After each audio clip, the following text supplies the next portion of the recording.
So hello guys, welcome to our channel in focus study. आज हम BRD 101 rural development के question, जो बहुत ही मोस्ट इंपॉर्टेंट क्वेश्चन है, जो आने के चांस 100% हो हैं, उसको हम करेंगे। हम ठीक है डिस्कस करने वाले हैं आंसर्स के साथ। ठीक है, आंसर भी बताऊंगा मैं आपको, पूरा ये क्वेश्चन समझाऊंगा आपको शुरू से एंड तक। ठीक है, तो आप वीडियो को पेशेंटली देखना है। ठीक है, अगर आपको मार्क्स लाने हैं अच्छे, जो आपके 40 नंबर 60 नंबर आपको स्कोर करना है, तो मैं 2-3 दिन में पूरी वीडियो अपलोड कर दूंगा, जिससे आपके 60-70 मार्क्स ईजिली आ सकते हैं। ठीक है, सो हमारा पहला जो बहुत इंपॉर्टेंट क्वेश्चन है, जो बहुत बार आ चुका है, what do you understand by caste system, discuss discuss it's silent feature. Hindi में हम देखो, हिंदी इंग्लिश दोनों करेंगे। ठीक है, ताकि सारे मीडियम के लिए हेल्प हो जाए। जाति व्यवस्था से आप क्या समझते हैं, इसकी मुख्य विशेषता पर चर्चा करें। ठीक है, तो इसका आंसर हम देखते हैं पहले क्या होगा इसका आंसर।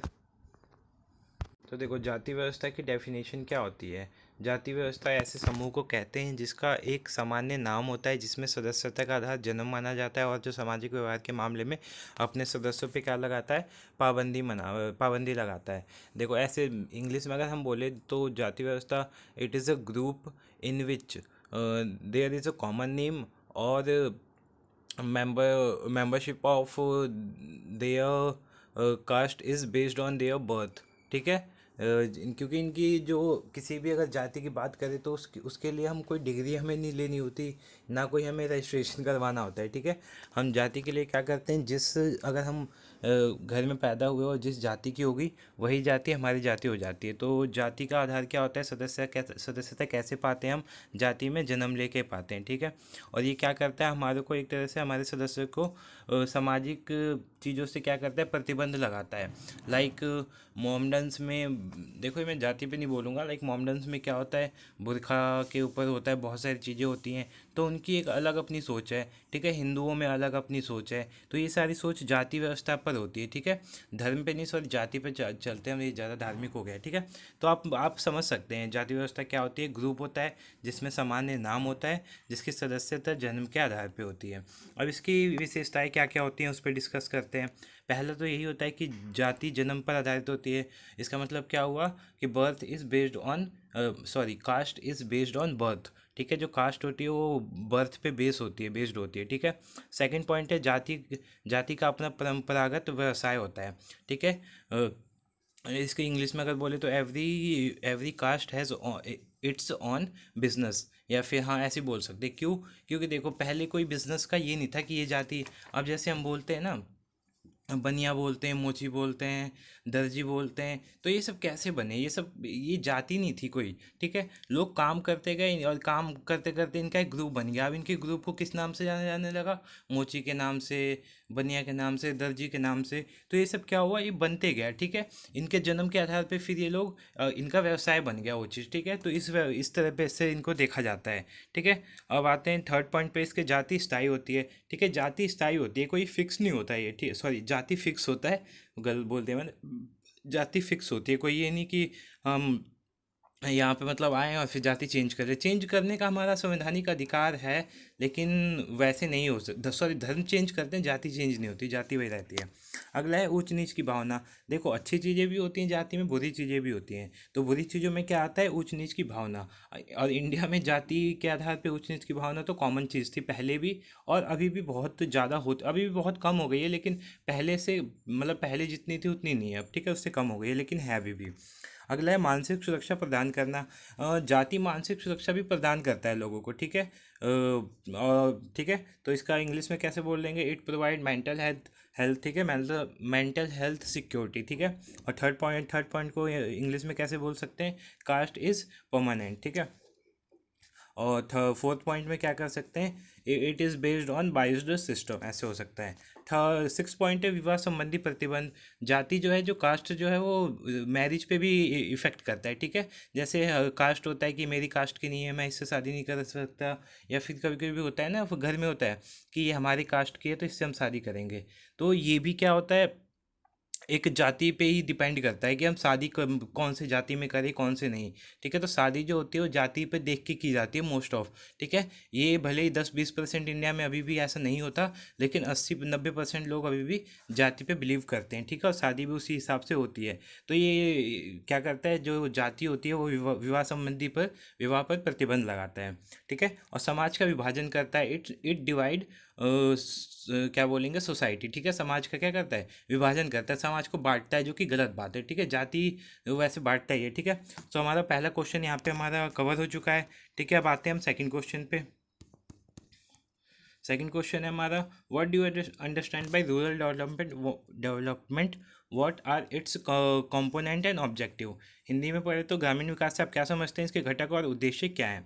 देखो, ग्रामीण विकास क्या होता है, ग्राम मतलब गांव में जो विकास, देखो गांव बहुत टाइम से पिछड़ा होते आ रहा है। अगर हम शहरों से कंपेयर करें तो शहरों के मुताबिक गांव अभी भी उतना विकसित नहीं हुआ है। अब भले ही थोड़ा हो रहा है, लेकिन अभी भी as compare to city there are lack of facility. ठीक है, जो जो शहरों में प्रोवाइड हो रही हैं वो गाँव तक नहीं पहुँच पा रहे। लाइक दिल्ली, देखो दिल्ली में एजुकेशन सिस्टम कितना ज़्यादा हायर हो रहा है। ठीक है, गवर्नमेंट स्कूल भी इतनी ज़्यादा मतलब तरक्की कर रहे हैं, और गांव में गवर्नमेंट स्कूल की सिचुएशन अभी भी बहुत ज़्यादा वर्स्ट हो रखी है। तो उसका रीज़न क्या है, वहाँ विकास हो ही नहीं रहा है। ठीक है, इतना ज़्यादा वो नहीं हो रहा है, तो इसी पे हम डिस्कस करने वाले हैं। ठीक है, इसके क्या क्या ऑब्जेक्टिव हैं, क्या क्या घटक हैं।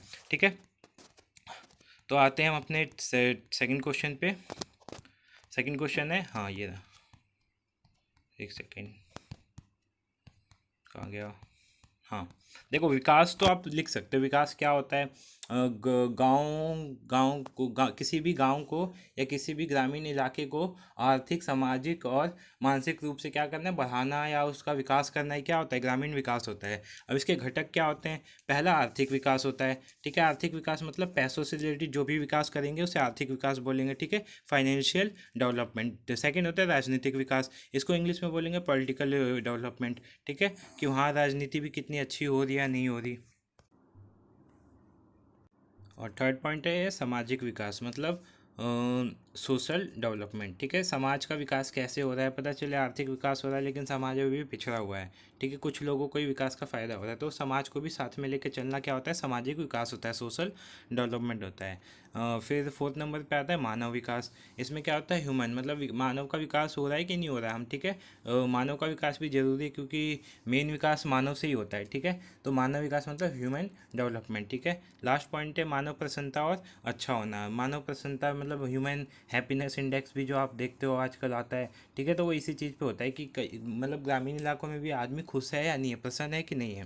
ठीक है, सो ये हो गए हमारे कंपोनेंट जो कि हर पेपर में आते हैं। ठीक है, कंपोनेंट मोस्ट ऑफ पेपर में पूछ रखा है। ठीक है, अब इसके ऑब्जेक्टिव पे आते हैं। ऑब्जेक्टिव क्या होते हैं तो आप खुद से भी लिख सकते हैं, मैं पॉइंट्स बता देता हूँ, एक्सप्लेन कर दूंगा। पहला है आत्मनिर्भरता, मतलब सेल्फ रिलायंस होता है कि ग्राम के लोग, ग्राम मतलब ग्रामीण इलाके के लोग खुद पे निर्भर हो जाए। ठीक है, ये होती है आत्मनिर्भरता। सेकंड पॉइंट औद्योगिकरण, मतलब वहाँ पे क्या हो, औद्योगिकरण आए। ठीक है, औद्योगिकरण का मतलब होता है कि गाँवों में भी फैक्ट्रीज जो हैं वो लगे। ठीक है, जिससे गांव के लोगों को रोज़गार मिले। ठीक है, थर्ड पॉइंट है आधुनिकरण, मतलब मॉडर्नाइजेशन। इसका मतलब क्या होता है कि ये वो व्यवस्था है जिसके अंतर्गत उद्योग और शहरीकरण को बढ़ावा दिया जाता है। ठीक है, तकनीकी आधार पर भी बल दिया जाता है ताकि शहरों की तरह ही गाँव में भी विकास हो जाए। फोर्थ पॉइंट है आय की विषमताओं को कम करना। आय की विषमता तो इंडिया की बहुत बड़ी प्रॉब्लम है।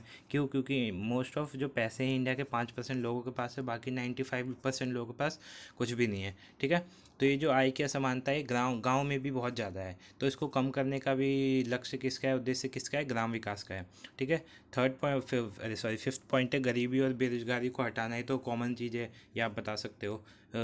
सिक्स्थ है क्षेत्रीय विषमताओं को दूर करना, मतलब कहीं कहीं होता है कि कुछ कुछ क्षेत्र गांव के बहुत ज़्यादा विकसित हो जाते हैं, कुछ कुछ नहीं होते, तो उसको हम कैसे चेंज कर सकते हैं वो भी हमें बताना है। सेवन्थ पॉइंट है पिछड़े वर्ग का उत्थान करना, जो बहुत ज़्यादा बैकवर्ड सोसाइटी है उसको भी ग्राम विकास के साथ साथ जोड़ना है, उसको भी विकास का भागीदारी बनाना है। ठीक है, सो हमारा सेकंड क्वेश्चन कंप्लीट। अब आते हैं थर्ड क्वेश्चन पे।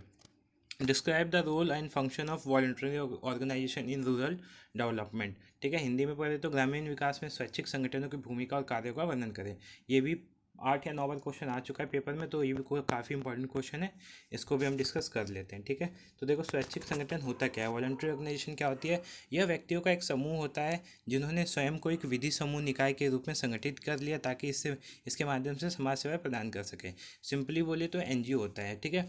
इसमें लोग अपनी मर्जी से इकट्ठा होते हैं और एक ग्रुप बनाते हैं, लोगों का ग्रुप बनता है, जो कि क्या करता है, बिना किसी निस्वार्थ के, बिना किसी फ़ी के, बिना किसी चार्जेस के क्या करता है, लोगों की सेवा करता है, ठीक है। तो इसे क्या बोलते हैं, वॉलंटरी ऑर्गेनाइजेशन बोलते हैं, ठीक है। सो आपको ये समझ में आ गया होगा। अब इसके नियम मतलब इसका अब इसको कंट्रोल करने के लिए गवर्नमेंट ने आयोग बना रखा है। तो इस पर कैसे नियंत्रण करता है, तो पहला तो है सीमित पंजीकरण करता है इसका, ठीक है, मतलब रजिस्ट्रेशन इसका सीमित होता है। फिर उसमें मेंबर्स कम से कम 4-5 साल के एक्सपीरियंस होने चाहिए, जिनको रूरल डेवलपमेंट का एक्सपीरियंस हो, और उन्हें फाइनेंशियल और मैनेजमेंट की नॉलेज भी होनी चाहिए अच्छी खासी, ठीक है। और उनके साथ गवर्नमेंट का पॉलिटिक्स का कोई रिलेशन नहीं होना चाहिए, क्योंकि फिर ये पॉलिटिकल चीज़ हो जाएगी, ठीक है, वॉलेंट्री नहीं रहेगी। और फिर उसके बाद है 5th point, work for poor below poverty line. ये वो लोग बिलो पॉवर्टी लाइन से नीचे वाले लोगों के लिए मेन काम करने चाहिए, ठीक है। अब टाइप्स कितने होते हैं, तो देखो 3 टाइप्स होते हैं मेन इसके, जो ये वॉलंटियर ऑर्गेनाइजेशन होते हैं इसके 3 टाइप होते हैं। कौन कौन से डिस्कस करते हैं। पहला है कल्याणकारी संगठन, मतलब ये हाउस से रिलेटेड जो भी फैसिलिटी होती है वो प्रोवाइड करते हैं। सेकंड पॉइंट है राहत पुनर्निवास संगठन, ये जो भी नेचुरल डिजीज़ होते हैं ना, उससे लड़ने के लिए, मतलब उस टाइम पे ये हेल्प करते हैं। थर्ड पॉइंट है क्रियावादी संगठन, ये मेन जो प्रॉब्लम्स होती है ना, प्रॉब्लम्स को सॉल्व करते हैं, जो भी प्रॉब्लम्स होती हैं लोगों की, उनको प्रॉब्लम्स को सुन के उनको सॉल्व करते हैं। अब भूमिका क्या क्या है, तो देखो भूमिका सिंपल है, रोल क्या है इनका, और स्वैच्छिक संगठन का रोल क्या है। जो जो प्रॉब्लम्स है इंडिया में रूरल डेवलपमेंट में, उन्हीं सब को सॉल्व करेंगे ना ये। तो पहला तो ये लोगों को उत्साहित करते हैं, मोटिवेट करते हैं, ठीक है। दूसरा है आवश्यकताओं की पहचान करते हैं, क्या क्या नीड्स हैं उनकी, ठीक है, तो नीड्स फाइंड करते हैं उनकी।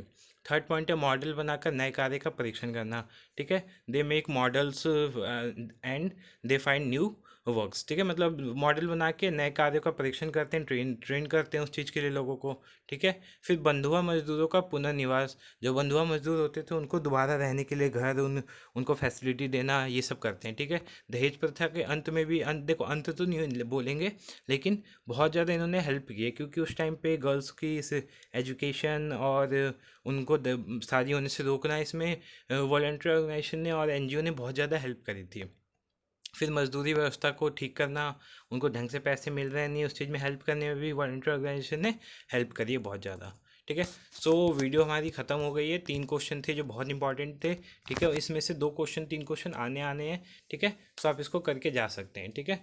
सो होप सो वीडियो अच्छी लगी तो लाइक करना, चैनल को सब्सक्राइब करना। Thank you.